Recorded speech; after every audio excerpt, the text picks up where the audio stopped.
Okay, so these are some of the vines that you can find, like the semillon.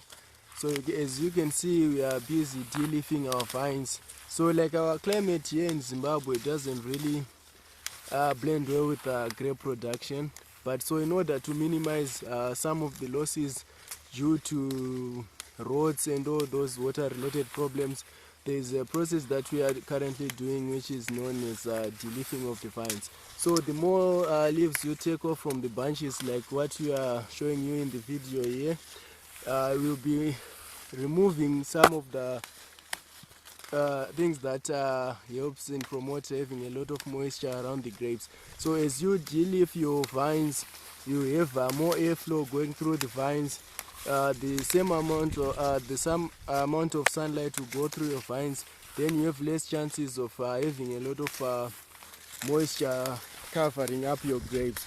Then you have less chances of rots. So as you can see, you've got this one here. Since we have deleafed, we have allowed some air to pass through. Then we have a bit of evaporation.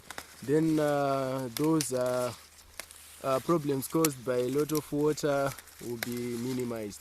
Thank you. So you can subscribe to our channel to get more videos like this in terms of how to treat your vines.